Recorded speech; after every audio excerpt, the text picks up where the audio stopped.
We are continuing our reading of Iqbal's Reconstruction of Religious Thought in Islam. And we had stopped here. So we're starting at it is today. So it is the inadequacy of the logical understanding, which finds a multiplicity of mutually repellent individualities with no prospect of their ultimate reduction to a unity that makes us skeptical about the conclusiveness of thought. So it is the inadequacy of the logical understanding. So it's the logical understanding's fault that we think that there's no conclusion to thought. So it is the inadequacy of the logical understanding. And he's going to define logical understanding in a minute. So it is the inadequacy of the logical understanding, which finds a multiplicity of mutually repellent individualities with no prospect of their ultimate reduction to a unity that makes us skeptical about the conclusiveness of thought. In fact, the logical understanding is incapable of seeing this multiplicity as a coherent universe. Its only method is generalization based on resemblances, but its generalizations are only fictitious unities with no effect, which do not affect the reality of concrete things. Because generalization is at the level of the thought, and thought and being are different, that's why the unity of our thought is not the unity of things. In its deeper movement, however, thought is capable of reaching an imminent infinite. That's very important, as we will see. That's right from Hegel. Imminent infinite, in whose self-unfolding movement the various finite concepts are merely moments.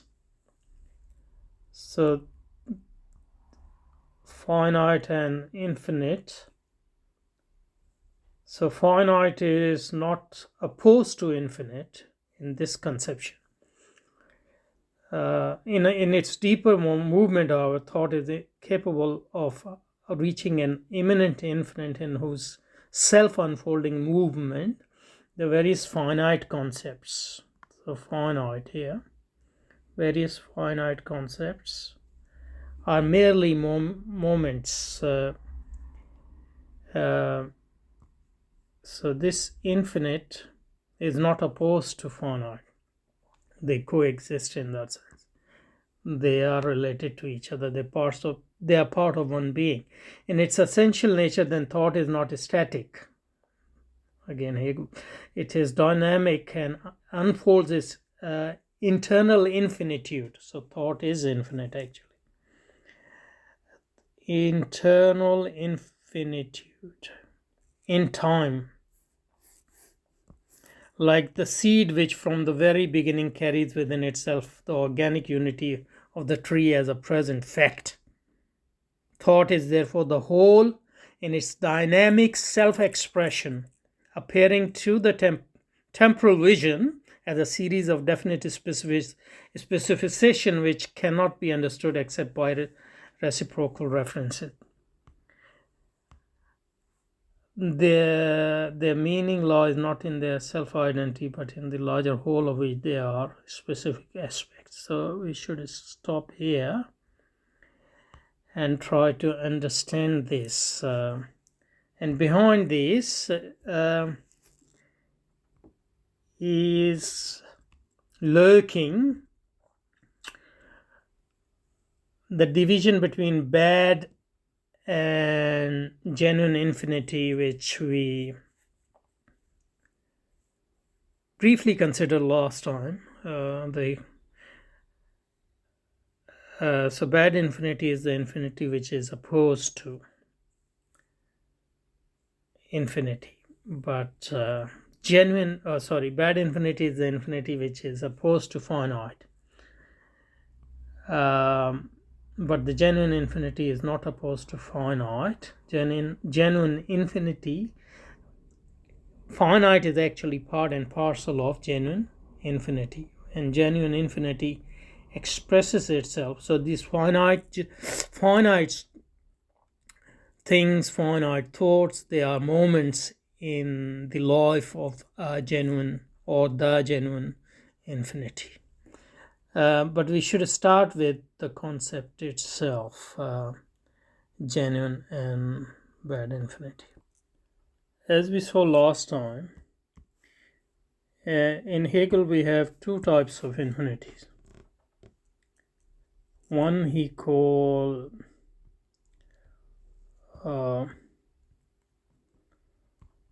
wahrhafte,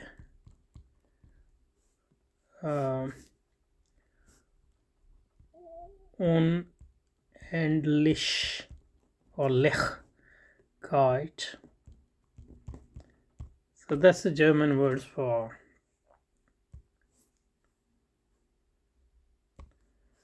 infinity. Un just mean what, not, and endlich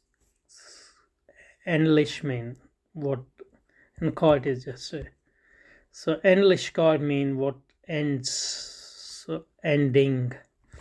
So literally it means unending. So that's what the German word for infinite is. Wahrhafte means genuine or true. So there is a true infinity, wahrhafte unendlichkeit, and then there's a bad infinity or spurious, which is called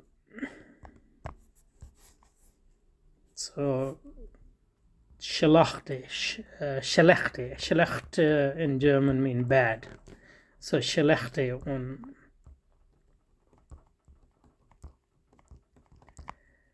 So let's see what is the bad infinity first, because once we know the bad infinity, then we would know what the good infinity is. So what is bad infinity or schlechte unendlichkeit? So bad infinity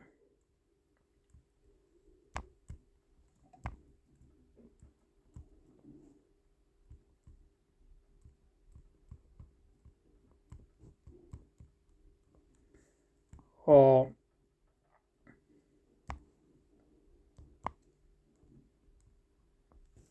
schlechte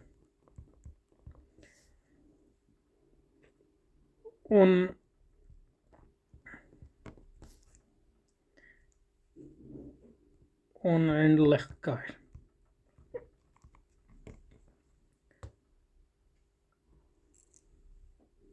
is an infinity which is understood as a negation.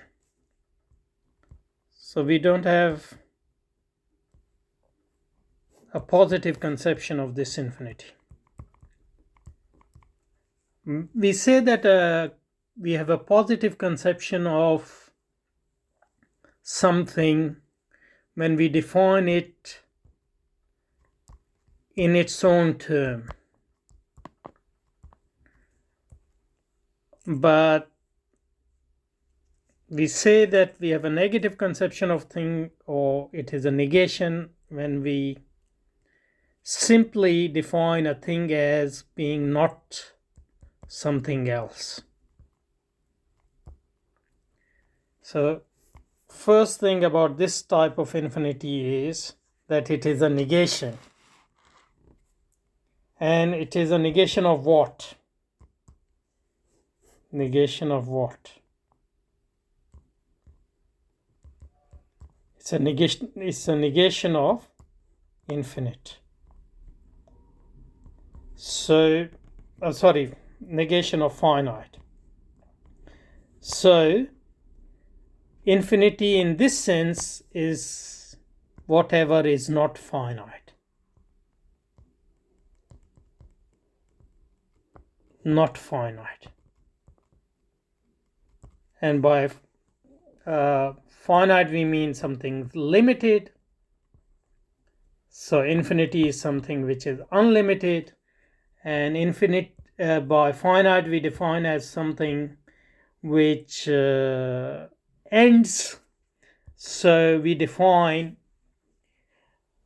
infinity as something unending, and that's why I was interested in bringing in the German word, because German word actually makes it clear.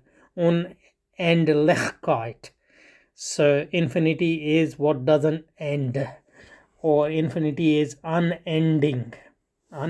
So in that sense, bad infinity is a negative concept, or simply a negation of what it is not. Yeah. So, and specifically it is defined, infinity is defined in terms of its opposite, which is finite. So finite is limited and infinite is unlimited.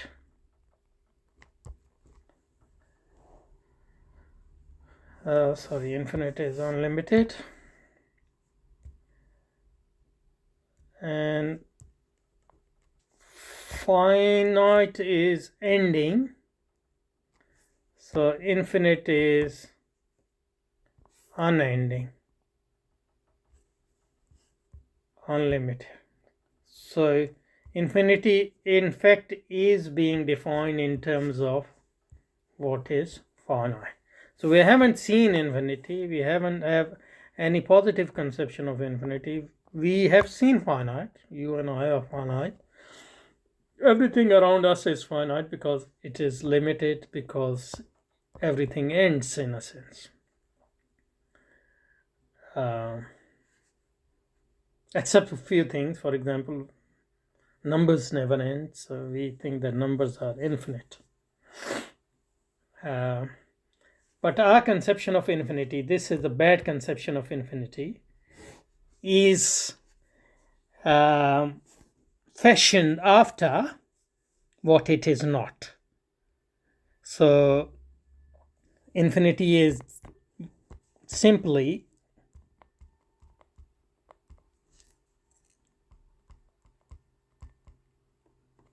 in this conception, infinity is not finite,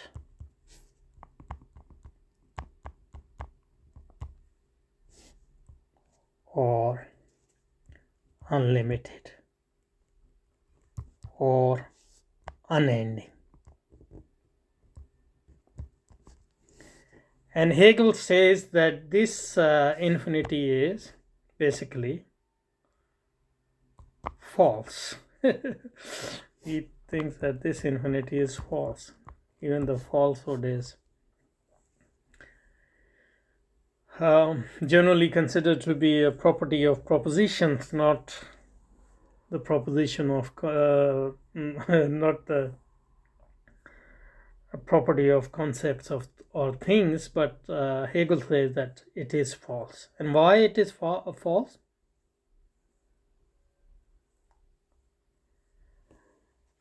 It is false in this sense. It is false because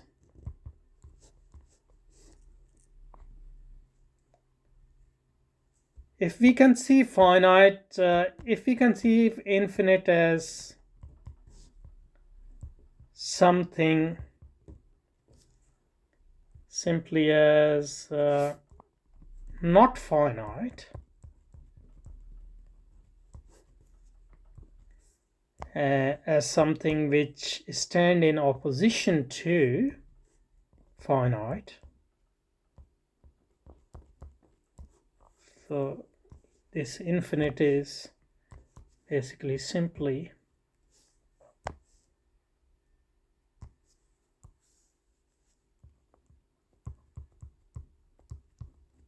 defining what is not finite in opposition to finite. Then it means that, Hegel says, that it means that this infinity is limited by finite. Because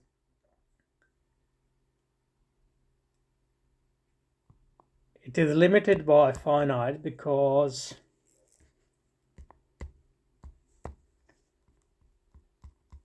finite is something outside. And if there is something outside infinite, that will prove that infinite is not infinite. And that's why it's a false infinity. That's Hegel's reasoning anyway. So if the finite is limited, infinite is limited, it cannot be finite.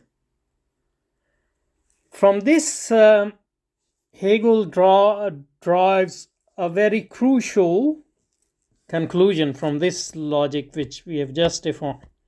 And the conclusion is this: true or genuine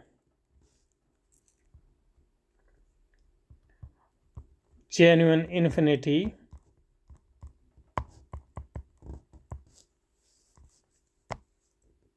cannot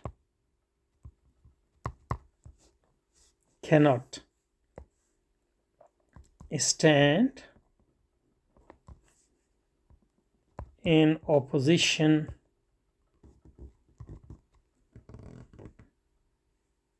to the finite. That's the conclusion he draws. It means that infinity actually must contain finite. So the genuine or true infinity is an infinity which contains everything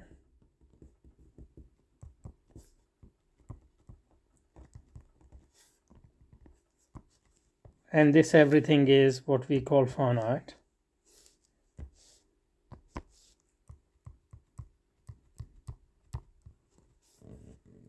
As its moment.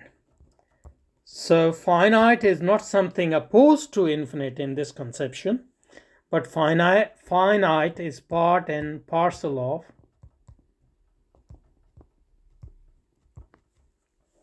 infinity. So infinity is basically the whole. So whenever we see part without taking into consideration its whole and its relation to the whole, then we think that part is finite. But if we see part as part and parcel of a whole, then we will see that this finite is actually also infinite, or a moment in the self-development or self-expression of finite. So this is basically Hegel's conception of true infinity. And basically the argument Iqbal is making in this whole paragraph which I read, and which we will go through very carefully, inshallah, in the next sessions, basically presupposes or builds on, in fact explicitly is based, he doesn't name Hegel at that point, but it's very clearly based on Hegelian idea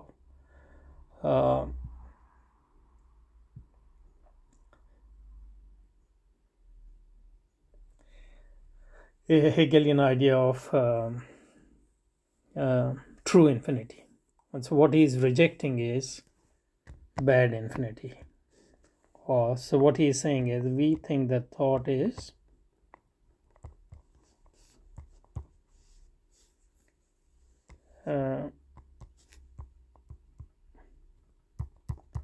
limited, and that's the reason we oppose thought and intuition in the first place.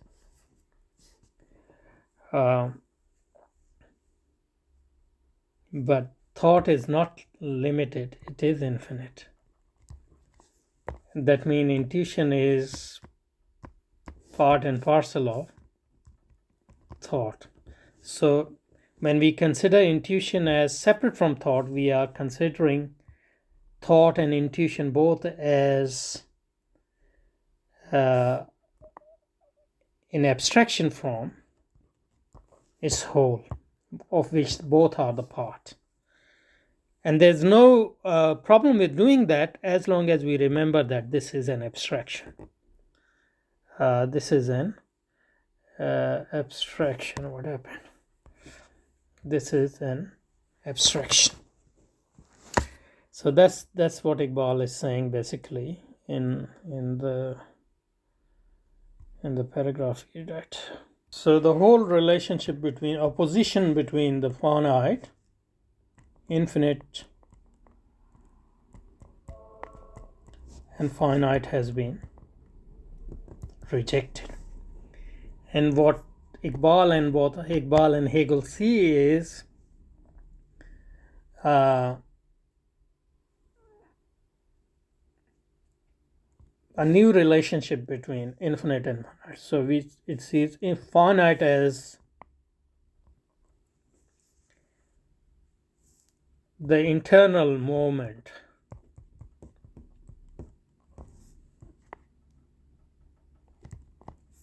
or internal differentiation of infinite. So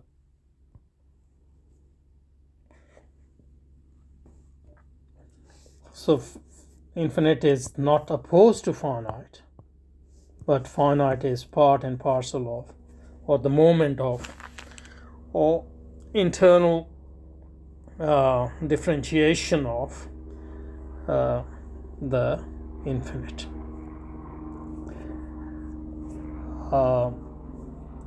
And the point is basically to form a new relationship between infinite and finite.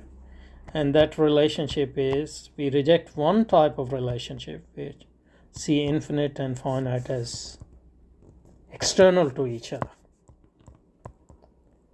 And when you see them external to each other, then you see them opposed to each other.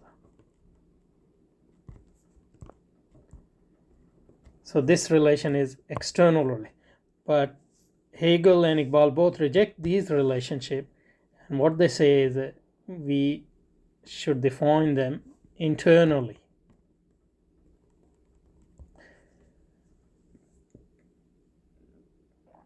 So instead of seeing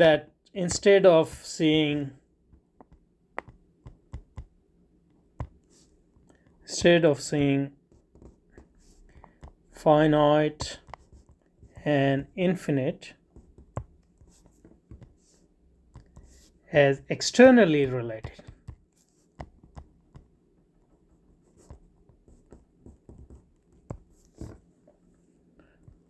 what we see is, we conceive them as internally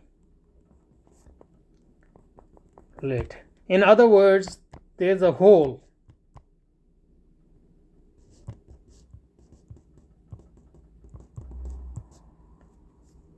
And all the parts are parts of that whole.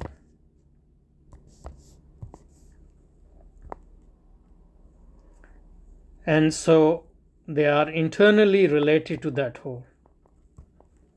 So when we see parts without considering the whole, we might think that these parts are self-subsistent, or they are limited, but they are self-individuating.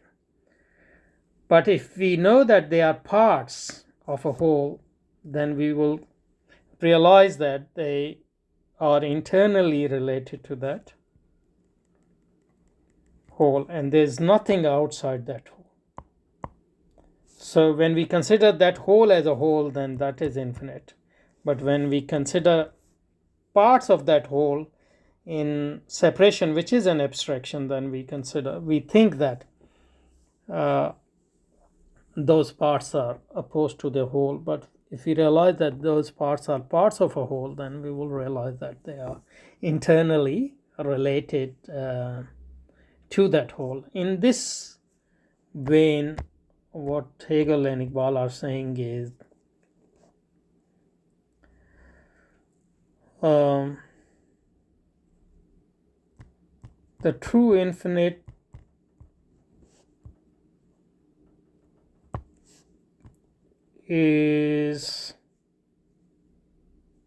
the true infinite is infinite not because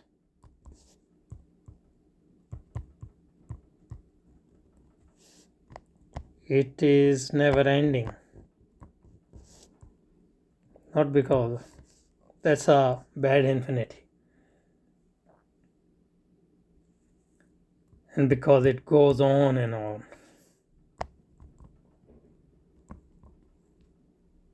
But it is infinite because it contains finite of within itself. And since finite is contained within infinite, that finite doesn't limit, doesn't restrict the infinite. And in this way, infinite is not defined by something outside itself. So infinite basically is what there is as a whole. And when we see part of this whole separate from the whole, then we think that that's what we call finite.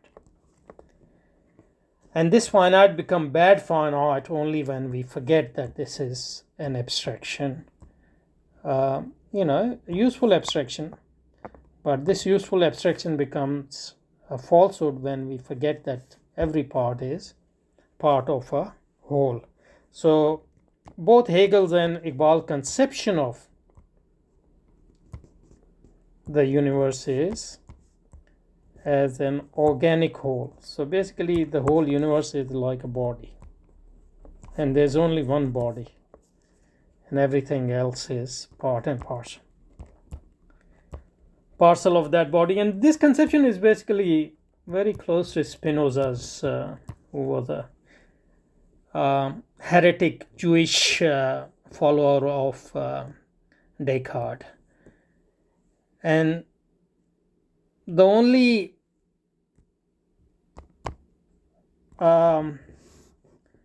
addition Hegel makes to Spinoza's conception is that he considered this whole not as aesthetic or complete, but as self-expressing or self-developing. So this body is not a finished body, it is developing. And as I said last time, we can understand this development in two different ways. One more conservatively, like as in Iqbal's conception, that seed to plant. Because even though seed develops into plant, seed develops what is already there. So it is unfolding and not development as such. But we can also think of this development as open-ended. So then that would be a bit more revolutionary. But in both ways, in both senses, It's a very pantheistic conception, and that's why Hegel was a follower of Spinoza in a sense, even though he transformed Spinoza's static system into a more dynamic system. So for Spinoza, whole is there already. There's no development, nothing. For Hegel, on the other hand, the whole is there, but it is there only in its potentiality or in its raw form, and it's expressing itself. It is still developing. And Iqbal obviously finds this dynamic conception, this developing system or developing conception, very appealing for various reasons. So I think we should stop here, and next time we'll look at the Iqbal's actual paragraph a bit more carefully in light of these two conceptions of infinity which we looked at today.